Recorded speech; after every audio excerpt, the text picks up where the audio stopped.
Hello, good afternoon, and welcome to Nigeria Now, where we discuss happenings in the country, how they affect us, whether negatively or positively, and then we bring the matters to the table. And then, we invite you as usual to join us in dining with this topic and then drop your comment, your views regarding any of these, issues we will be discussing this afternoon. I am Stella Elisha. I will be doing this program alongside Rachel Tansy. Good afternoon. Afternoon, sir. All right, let's get into the matter we would love to discuss for today, and we would love to start with the World Patient Day. I mean, it's being celebrated every 17th of September, so which happened to be yesterday. But of course, the way we do it, we just have to let you know that the fact that it is being celebrated just in a day does not mean that we stop talking about how patients can be saved. And then, as usual, we'll be looking at what the theme is for this year, which we'll be looking at, proper diagnosis for patient. So that is to say, we need to get it right to actually avoid some of the risks that comes with, diagnosis of patient. And it's a very important day because it's more like looking at some of the harmful as well as some of the practices that are being celebrated or actually practiced worldwide, because when we're talking about patient, it's not just restricted to a particular area or a particular continent. It's something that we look at it globally, and then as well as to improve, talking of highlighting some of the way we can improve, talking about both health practitioners as well as patients. And then I remember in the morning we started a conversation talking about the number of patients that actually consult quack doctors, fake doctors, and until things get out of hand, and then we see that our hospitals are now becoming the dumping ground for all of this. And we saw that part of the thing that especially the health practitioners are complaining about, talking about Nigeria particularly. We're talking about poor kids, we're talking about infrastructure. I mean, we've talked about that a number of times, whereby when we are going to look at our health sector here in Nigeria, there is a lot of work to be done there. I'm going to talk about our doctors leaving, and then we don't have adequate hands on deck to actually address the issues on ground. And then we also talk about the fact that our equipment are not up to standard. I mean, we're still losing some equipment that way back how many years a number of developing countries are not, looking at that. And as well, we're looking at, according to estimates, it's about 134 million adverse events occur annually in hospitals, mostly in low and middle income countries rather. Yeah. So we know that we're part of those low income countries, and then mostly it's being recorded in those areas. So it's really something I really felt that we should touch a little about it, as well as highlight what can be done, especially how can the government come in, what can they do to make sure that we reduce some of these like I say wrong diagnosis that we've been having in the hospitals for quite a number of years now. Just in the morning, we read an ordeal of someone who went through chemotherapy, and at the end of all the treatment, it showed that the person wasn't even having cancer in the first place.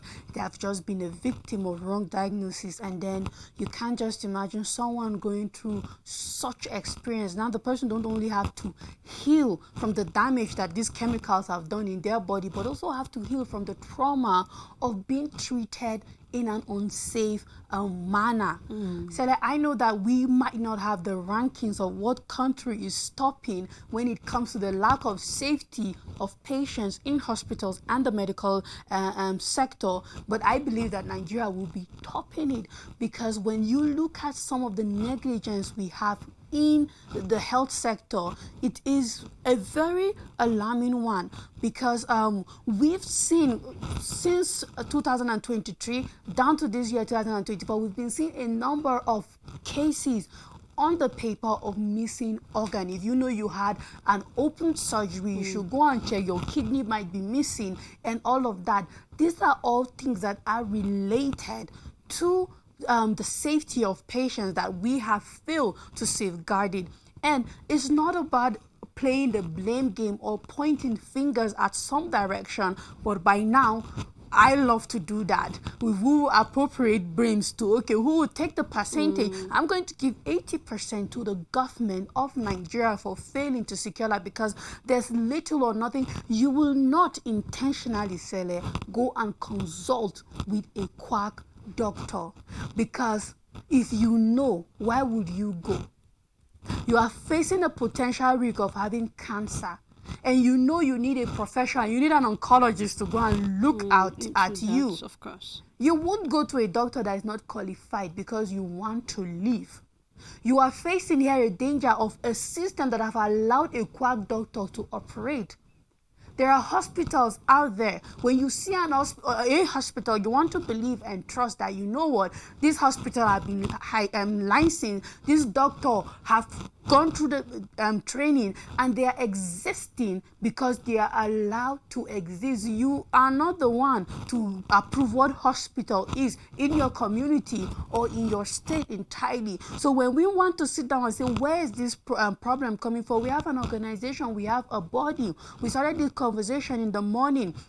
How are we having devices and kits coming in a dumping ground? We have the Standard Organization of Nigeria, who is not doing his job, that making sure they bring this for those importing it into the countries, because they know it will be accepted here. Who is accepting it? Who is allowing it? Who is profiting from us having access to all of these kits and devices that are not functional, that are not supposed to do well as is expected?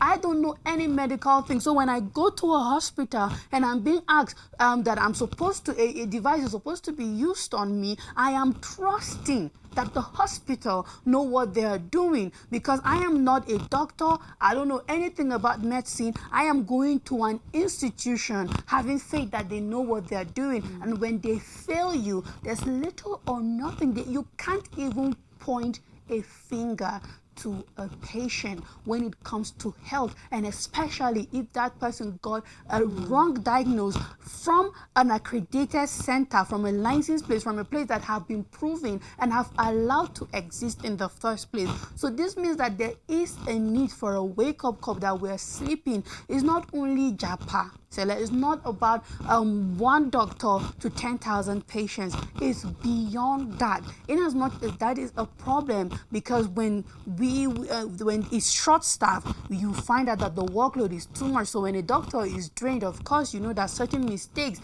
that the doctor wouldn't have made in the first place. Eventually. Exactly. These are all factors around it. But most importantly, when we talk about quack, when we talk about devices and kits that are not, especially when we talk about test diagnoses that are wrong and all of that, we need a body to check this diligently, because we know for sure that there are people that had many years to live and are no more because of these kinds of problems. So I just hope that the people that are expected to watch on your behalf are doing the job. If not, it looks like it will be the fate of everybody in the end of the day. Very true, because we keep saying the importance of getting it right, because error can happen at any point in time, whether at the early stage or even at the late stage of a patient's health. The error can happen at any point in time. And I remember giving a story of a time I met this lady that was actually she went to childbirth, and is expected normal. Maybe there's a need for a little called CS and all of that. And then eventually the doctor that was performing the operation actually injured her large intestine, and then he didn't do anything. Then he sewed her up again, and this thing was gradually getting rotten and rotten until she had to be rushed to another hospital. She was on coma for over 5 days or so. So you could imagine how many more patients are going to talk, okay, this is one that was discovered, at least she gets to make it alive. How about many others that did not know that that was what happened? And remember the cartoon we saw in one of the papers about talking about the diagnosis that was supposed to be given versus what was given, and then eventually the patient died. And they were saying, is there a body that you need that normally check to be sure that the person actually died because they did their best, or is it out of negligence coming from our doctor? So we keep our fingers crossed, and we hope that the 20% that we've given to the health sector, they'll do their part, and then the 80% blame that we've given to the government, they will also do their part. Now, we've been having the issue of insecurity. We talk about it over and over and over and over, and then here we're having one of our our former chief of army staff talking about Theophilus Donchuma. He is talking about the fact that, what, our army have no excuse whatsoever, because the time for giving excuses is long, long, long gone.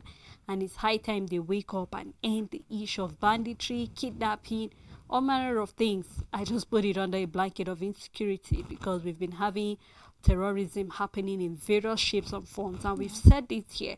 Depending on where you're living, if you're in the south, they call it kidnapping. You're in the north, it's called banditry. So, regardless of where you are living in Nigeria, you are being faced with what this one way or the other. Now, what can our army do beyond what they have been doing already? We saw where our chief of defense staff talking about General Musa saying the fact that we'll give it our best. We do all that is needed. We remember they sent a number of troops to Sokoto so that we'll be able to do more. But we're still seeing that, I mean, insecurity is still thriving. We saw that in Yobe, we saw that in Zamfara, where we lost about 2 soldiers and then a number of policemen and some people there. So it is just something that is going on and on and on. And I keep saying, insecurity is not a human being, but it dwells in human beings because they have allowed themselves to be used as vessels to cause, chaos and all of that. But I think this is a wake-up call, especially we're seeing it coming from one of our, chief of army staff is really saying, I was there.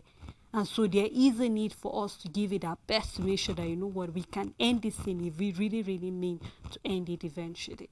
So when it comes to insecurity, it's more of the military putting in more effort every day, because we've seen them coming out to say that they can handle it. Insurgency is not a big deal for them. They can do away with terrorism and banditry. However, they have failed to do so. It's your word and then your action doesn't speak louder than it, obviously. And this is where the military seems to be failing Nigerians, because when you say you can do something, we want to see you do it, but over the time you have failed to execute, and we just can't help but wonder what is stopping you. And of course, the military cannot come out to tell you, outline verbally everything, what is the problem and the challenges they are facing. Of course, they can't give excuse. You can't, as a soldier, you can't give an excuse. It just says you're incompetent and all of that. However, what are the measures you're supposed to take? We saw the recent attack in Zamfara, moving to the next state, where we are seeing what happened in the Mafa community, where it is a border town. And we said the army is supposed to mount certain security defense, knowing fully well that from Borno, this insurgent will move to the next state. And then when they move to the next state, they move to another, because these are border community and you need to stay. So when we don't see the army taking 10 steps ahead of insecurity, they are going to keep chasing after it. And if they are the ones chasing after it, it means that nothing is going to happen positively whatsoever in the end of the day, because you need to be ahead of insecurity, and they have failed to do so. There's nothing we can say that we have not said about insecurity. I believe that Tiwa Denjuma is coming out to just emphasize on the needful, that you know what, an end has come to this. We can do it and not doing it, and then you need to show Nigerians that you're capable. We'll just keep telling the army, we know you can do more than what you're doing. You're not even giving 70%, you're giving 50% in terms of strategy, in terms of intelligence, in terms of what we know you can do. We are yet to see the might of the Nigerian military, as far as I'm concerned, looking at their history, their track records, and what we know they can do. We are yet to see them in full capacity. Until we see them in that capacity, I think we can say that insecurity is going to linger as long as the fuel scarcity that we're going through right now.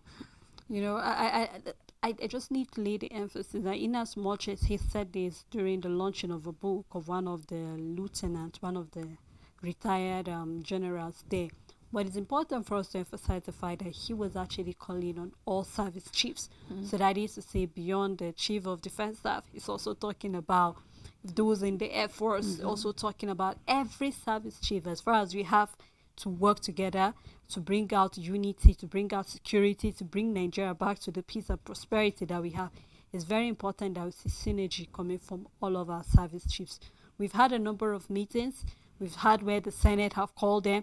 We had when we killed the FCT. Remember when FCT was on the boiling point concerning number of kidnappings and all of that earlier this year. So we have a lot of work to do. And just like you said, there's nothing we're going to say that we've not said before. But just to add up our voice to the voices of many other people who Yeah. have been calling on the government, we hope that something is really, really being, it's being done to actually end it. I believe that the our security agency can actually end this if they are willing to. I keep saying, when we have the willpower, we'll definitely find a way to do it. They cannot outnumber the entire security They can't. agency in Nigeria. So we look forward to seeing a more proactive measure coming from all of our service chiefs to end terrorism.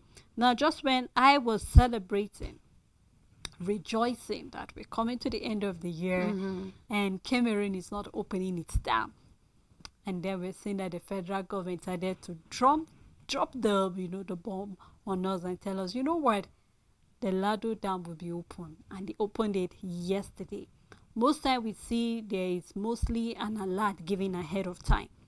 Maybe I think they give heads up most time, maybe 4 months, 5 months, just so that they can let the country to prepare. But I don't know how much of heads up the Nigerian government got from Cameroon before they open its dam, and they said they'll be opening the dam for about 7 days. So that means they'll be opening it gradually, gradually, gradually, gradually, depending on how the water it is. Even though the government is promising that it's not going to be very serious like that of 2022 and last year. But then, what guarantee can the government give to the neighboring states that are close? I think we had a number of states that were being told to prepare: Benue, Kogi, Yeah. Bayelsa, Delta, and many other of these other, states that are close to the riverside. But then, already we're having flood in the country. And then with the opening of this dam, definitely, Rachel, I am very, very certain there's no magic the government will tell me that this will not lead to more flooding. Because if you're saying that there's not going to be flooding, Nigeria should not be alarmed. They would definitely be worried, because what we saw happening, we saw that in 2022, that even stopped some of the trucks, especially those Yeah. bringing fuel to the northern part from passing through. They were there for about 5 days, pending on how the water will go down before they were able to pass. But then this is what the government is telling people: not to be alarmed, to just be relaxed, and after 7 days, everything will be okay. So the dam has already been opened starting from yesterday. So we should be expecting a number of events following this opening of dam eventually. Every state connected to River Benue is at risk of being flooded by the release of this dam, because the inflow and the outflow for Lagdo Dam comes from River Benue. And then the first time, not as much as there's no precise date to when it was first being released or opened, the first time that it caused a massive flood was 2012, and I believe Adamawa State was the state that was affected adversely by the release of the dam. And the problem that we keep having this flooding as a result of the release of this dam is because the federal government have not done the needful. Lagdo Dam is a reservoir. That is its nature. It's a reservoir dam. It means that we also need a reservoir dam receiving what this dam is releasing to us, so that rather than it going to affect the flow of River Benue and then spreading into states that are alongside this river, we are able to collect it. Either we make it as a reservoir dam as it is, or we make it like most of the dams we have, either for water supply or for irrigation farming. Now, we have it that yes, there are so many dams active in Nigeria. However, the most active ones are there about 17. And when you look at their nature, majority of them are small. They're not that big. About 3 is for energy, for electricity, hydroelectricity supply. We're looking at the Kainji, Shiroro, and then one other. And then majority is for water supply and then irrigation farming. It means that we need another dam in this region. A majority of them are not even close to this Lagdo Dam region, that is the river Benue side and all of that. So what the federal government needs to do is to create another dam that will be responsible solely for collecting the water from this dam, and it should also serve as a reservoir. Now, the challenge with the reservoir is that it also needs to be released. However, it gives us control to be able to channel this water rather than just allowing it flow however it wants to. We are already having challenges of flood in the country. There is no how we can't agree for sure until we wait and see that this release will not cause any flood. Of course, the water level will go high, and there is still heavy downpour going on. We're not yet done with the raining season, but I believe that what should have been done over the years since 2012, Sele, it barely takes more than 10 years to build a dam, another dam. So imagine since 2012, if a project concerning building a reservoir dam to be able to collect this water from the Lagdo Dam on our own side to be able to control it, I think that we won't even need an alert. Nobody would even know when this dam is open or not. It will not concern anybody. So most of the times the problem we face is as a result of certain actions being taken at the time that is expected for it to be taken. So I just hope that rather than just alert and all of that, there's so much climate change going on, and if for some reason 2024 we are lucky it didn't cause any flood, we cannot guarantee that that would be the story in 2025. So why don't we do the needful to just be in control of this release of water rather than alert that we can only predict what might be the outcome at the end of the day. You know, I was while studying for this whole thing, I got to discover that last year the Senate called on the Federal Ministry of Water Resources to actually revisit. There was a proposed construction of the Dasin Hausa Dam and any other dam to take in the water flow coming from the Lado Dam. And then it's almost getting to a year, and we're yet to hear feedbacks concerning what it is. And I believe we're still talking about the same tent house. Yeah. Because last year, so we're not talking about a far. different set of members. It's the same set of members. So I was hoping a revisit, since we know that this is the era where we'll be seeing a number of, flooding. This is where I was expecting, the Senate to call the Ministry of Water Resources again and ask how far with the construction of that dam and other dams. Just like you said, I mean, if all of these things were put in place, you won't even know that there was a dam that was open, because quietly the water goes to where it's supposed to channel, because we know that the water is coming from the northern part.